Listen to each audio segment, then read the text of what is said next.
मो दुनिया को समस्त को स्वागत।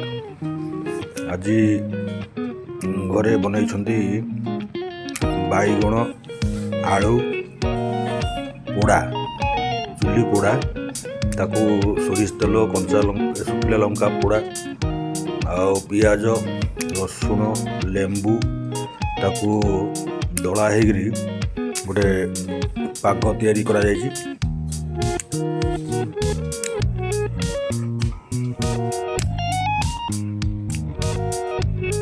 जोटा को आज गरम भात गरम डाली सांगे आज खिया हम। शीत दिन कोहला पवन तेणु देह को एनर्जी देवाई गरम खाद्य। आउ गोटे आइटम भी है आमर कलरा पत्र पिठो रहा पद्मनाड़ पिठो पूरा देसी ओडिया घर खाना।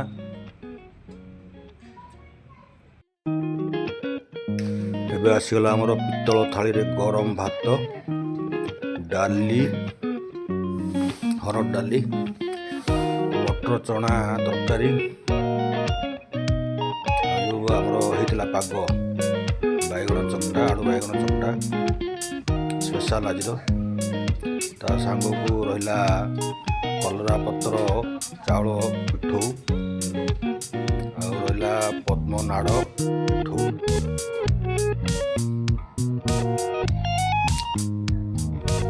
चलो आरंभ करवा एथर।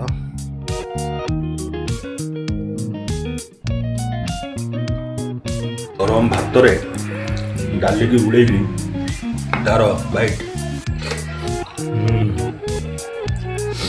ता सांग को स्पेशल बैगण आलू पोड़ा चकटा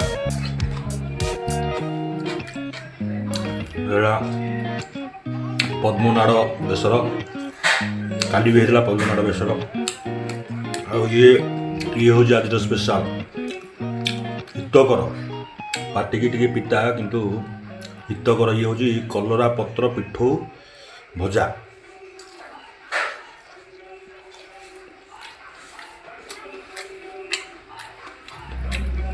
बेसी पिता नहीं चलो किंतु सप्ताह को थोड़े कलरा पत्र हो कलरा हो ताकू खाଇବା कथा। ये बैगण पोड़ा आलू पोड़ा चकटा बढ़िया शीत शीत पाग को गरम गरम पूरा जमे दौर थे।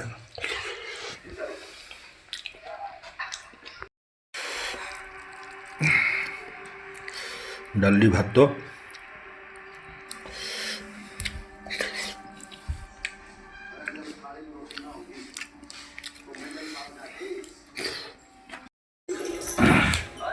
जो पद्मनाड़ पिठो अरुआ चाउल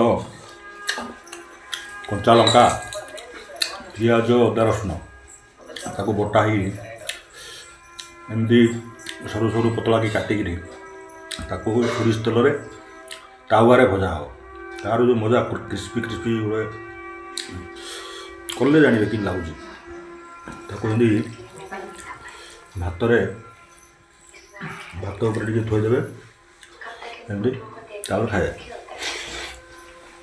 वाह घरे घरे रंधा घर रंधा तार जो टेस्ट तार जो मजा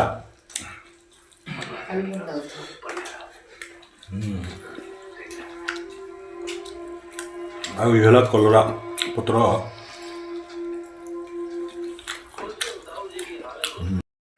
खाइबा स्टार्ट है। आउ वीडियो नहीं खाई सारा कथबार्ता। जय जगन्नाथ।